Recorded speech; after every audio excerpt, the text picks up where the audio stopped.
네, 축구팬 여러분 안녕하십니까. 2022 시즌 K리그가 모두 종료가 됐고 K리그 1 팀들에 대한 시즌 결산을 진행하고 있습니다. 계속해서 영상을 이제 하루에 하나씩 게시가 되고 있고 오늘은 인천 유나이티드가 이번 시즌 어땠는지에 대해서 먼저 살펴보도록 하겠습니다. 일단 이번 시즌 좀 총체적인 결과에 대해서 먼저 볼 텐데요. 조성환 감독 그리고 오반석 주장 체제로 시작하고 이번 시즌을 흘러갔던 인천 유나이티드는 총합 13승 15무 11패를 거뒀습니다. 그 과정에서 47득점, 48실점을 기록했는데요. 좀 더 나눠서 K리그 1과 FA컵으로 보면 K리그 1에서는 4위를 기록했습니다.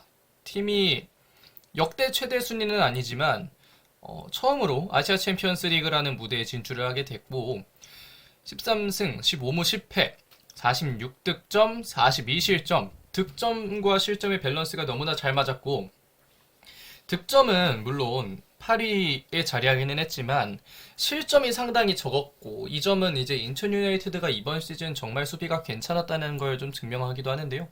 이러면서 승점을 54점을 쌓으면서 3위 포항 스틸러스에게 6점 뒤진 4위를 기록했습니다. 그리고 전북이 FA컵을 우승하면서 이제 아시아 챔피언스 리그 플레이오프 진출 자격증을 따게 됐는데요. 다만 FA컵 자체에서는 인천 유나이티드의 성적이 좋지 못했습니다. 광주 FC와의 경기에서 1대 6으로 패배를 하면서 FA컵 일정을 좀 빠르게 마무리를 했는데요. 이번 시즌 K리그에서는 득실차가 4점이었지만 이 패배로 인해서 전체 시즌 득실차는 마이너스가 되게 됐습니다. 이런 시즌에서 가장 많은 득점과 도움을 했던 건 득점에서는 5골의 김보섭, 도움에서는 5개 도움의 이명주인데요. 많은 분들이 아시겠지만 무고사 선수가 원래 팀에 계속해서 남아있었다면 무고사 선수가 아마 최다 득점이었을 거라고 생각을 합니다. 아마 무고사 선수가 있었다면 팀이 4위가 아니라 조금 더 올라갔을 수도 있겠죠. 무고사 선수는 이적 전까지 14개의 득점을 기록했고 시즌 끝날 때까지도 득점왕 탑5 안에 들어가 있으면서 제 기억으로는 득점왕 랭킹 3위 정도 자리에 차지를 했던 걸로 기억이 납니다. 하지만 무거서 선수가 이적을 했기 때문에 김보섭 선수의 5골이 최다 득점이고요. 이명주는 그대로 최다 도움 5개 도움을 기록했습니다. 그럼 과연 이 선수들이 출전 시간을 기준으로 했을 때는 좀 얼마나 뛰고 어떤 선수들이 주전으로 뛰었나 라는 것을 좀 살펴볼 텐데요. 일단 인천은 주로 3-4-2-1 포메이션을 들고 나왔습니다. 백스리는 델브리지, 강민수, 김동민 선수가 가장 많은 출전 시간을 가져갔는데요. 델브리지와 김동민은 어느 정도 좀 고정된 자리를 차지했다고 가정을 하면 중원에 있는 강민수는 김광석 선수나 뭐 다른 선수와 함께 시간을 어느 정도 조금은 나눠서 뛰었다. 그리고 때에 따라 김준엽이 오른쪽 스토퍼로 뛰는 경우도 가끔 있었기 때문에 오반석 선수도 뛰긴 뛰었고요. 뭐 그러면서 강민수 선수의 출전 시간은 델브리지와 김동민에 비교해서는 약간은 낮은 편이기는 합니다. 김동원 선수가 이번 시즌 이태희 선수를 대신해서 주전 키퍼로 자리를 잡았고 김동원 선수의 부상 기간 이외를 제외하면 이태희 선수가 장갑을 꼈는데요.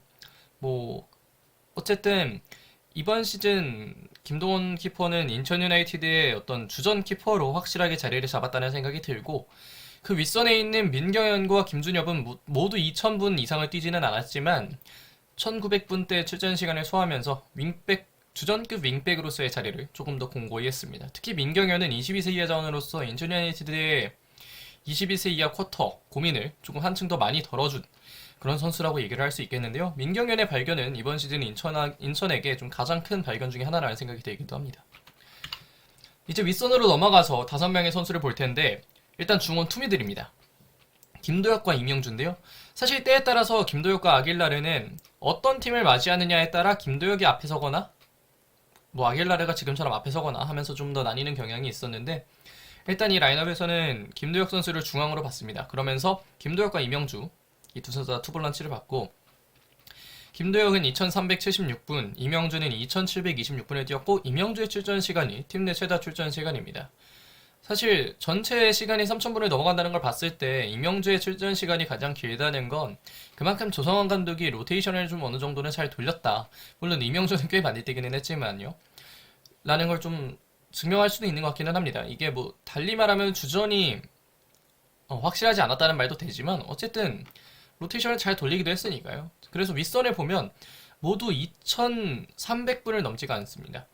아길라르 2008분 뛰었고요. 홍시우 선수는 1128분, 그 밑선에는 김보섭도 2216분 뛰었는데 무고사가 홍시우보다 더 많이 뛰긴 했습니다. 그럼에도 불구하고 어쨌든 무고 선수는 갔기 때문에 그 선수를 제외하고 본다면 그 윗선 2선에는 아길라르와 홍시우, 중앙에는 김보섭이 조금 더 많이 뛰었다라는 것을 좀 확인을 해볼 수가 있고요.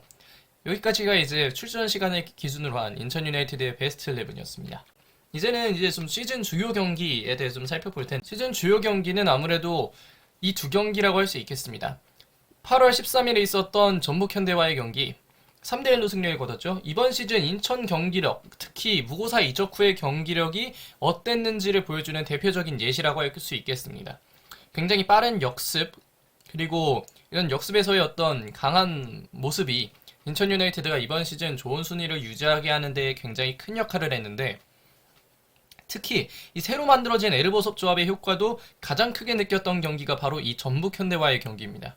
이 경기 지금 이 세리머니를 하고 있는 에르난데스 선수의 모습을 보는 이 득점이 가장 어떻게 보면 이 두 선수의 조합을 잘 보여주는 득점이라고 할 수 있는데, 한 명의 센터백을 끌어내고 그 자리에 선수가 들어가고 이런 여러 가지 모습들이 인천 축구가 계속해서 이렇게 간다면 정말 좋은 성적을 거둘 수 있겠다라는 생각을 하게 만들었던 장면이었습니다. 이전에 전북 현대를 상대로 극장골까지는 아니지만 뭐 어쨌든 굉장히 극적인 골을 김성민 선수가 집어 넣으면서 2대2 동점을 전주성에서 만들었던 인천인데, 이번에는 승리까지 가져가면서 인천 축구 정말 강하다라는 걸 또다시 생각을 하게 만들었던 그런 경기가 바로 전북과의 경기고요. 다음은 22년 10월 11일 제주 유나이티드와의 경기입니다. 이 경기가 이제 사실상의 4위 결정전이었습니다. 36라운드 파이널 A에서의 인천 유나이티드가 오랜만에 시즌을 보내면서 4위 결정전을 했고, 이 경기를 만약에 인천이 패배를 했다면 제주에게 끝까지 좀 따라잡힐 수 있는 상황이 있었을 텐데 좋은 흐름 속에 경기를 가져갔고, 특히 지금 그라운드에 키스를 하고 있는 홍시우 선수, 시즌 내내 굉장히 힘들었는데 홍시우 선수가 처음에 득점 도움도 기록하면서 좀 약간의 눈물을 보였고, 마지막에는 또 아예 득점까지 하면서 이번 경기를 홍시우의 경기로 만들겠다라는 그런 어떤 의지를 잘 드러내줬습니다. 그리고 이렇게 하면서 4위가 확정이 어느 정도 됐는데, 그리고 전북이 FA컵을 좀 우승을 해주면서 아시아 챔피언스 리그 플레이오프 진출이 또 확정이 되기도 했고요. 시즌 주요 이슈 역시 구단 최초 AFC 챔피언스 리그, 다시 말해서 아시아 챔피언스 리그 출전입니다. 시즌 초만 해도 아시아 챔피언스 리그에 인천 유나이티드가 나갈 거라는 생각을 한 사람은 없었을 겁니다. 물론 저도 그렇고요. 시즌 초반부터 중반까지 이 흐름을 만들기 위해서 무고사 선수의 굉장한 무력 시위가 있었습니다. 최종 득점 랭킹 3위를 기록할 정도로 많은 득점을 해줬고, 그런 상황에서 이제 무고사가 빗셀곱에 이적을 했던 건 굉장히 뭐 인천 자체도 우려할 만한 점이 있었고, 뭐 다른 팀에게는 약간 호주였습니다. 무고사라는 선수가 워낙 좋은 득점력을 기록해주고 있었기 때문에 무고사가 이적해서 다행이다라는 생각이 들 정도였지만, 인천 팬들에게는 굉장히 우려점이 많았던 이적이었는데, 무고사가 이적한 이후에 치른 20경기에서 인천은 6승 8무 6패를 기록을 했습니다. 무승부를 제외하고 단순 승패만 나눈다면 50%를 했고, 웬만해서는 20경기 중에 승점을 따낸 경기가 14경기라는 건 이제 70%의 경기는 승점을 따냈다는 거잖아요. 그리고 이걸 계산해 보면 이제 26점 정도의 승점을 20경기 동안 따냈습니다. 이런 어떤 모습들은 인천이 무고사 선수 이적한 이후에도 어느 정도 그렇게 나쁘지만은 않았다라는 걸 보여주는 예시라고 좀 볼 수 있겠고요.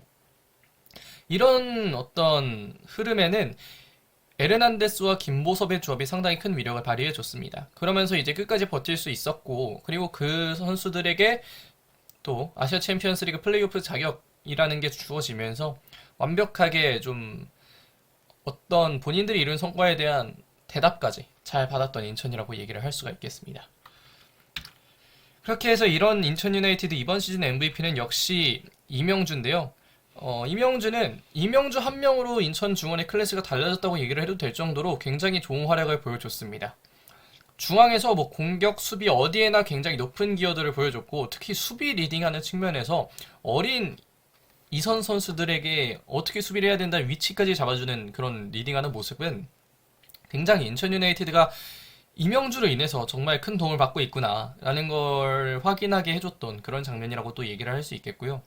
역시 현질을 할 때에는 똘똘한 한 치에다가 돈을 질러야 된다라는 걸 이명주 선수가 좀 잘 보여줬다는 생각이 듭니다. 네, 이제 마지막으로 인천 유나이티드 한 줄 평을 해볼 텐데요. Always 인천. 이제 인천의 어떤 슬로건인데 이제는 아시아로 갈 인천을 내년 시즌에도 열심히 좀 응원을 해보도록 하겠습니다. 자, 여기까지 이제 인천 유나이티드 2022 시즌 결산을 해봤는데요. 어떻게 인천 팬분들께서 재밌게 보셨는지 모르겠습니다. 인천 유나이티드라는 팀은 이번 시즌 그들이 원했던 목표보다도 어떻게 보면 조금 더 좋은 목표를 많이 만들어냈습니다. 그만큼 보람찬 시즌일 텐데 이러한 강력함을 끝까지 유지하기 위해서는 계속해서 좋은 경기력을 보여줘야겠죠. 내년에는 조금 더 발전된 인천의 모습을 좀 더 기원을 해보도록 하겠습니다. 그럼 인천 유나이티드 이번 시즌 결산 여기까지 하도록 하겠습니다. 고맙습니다.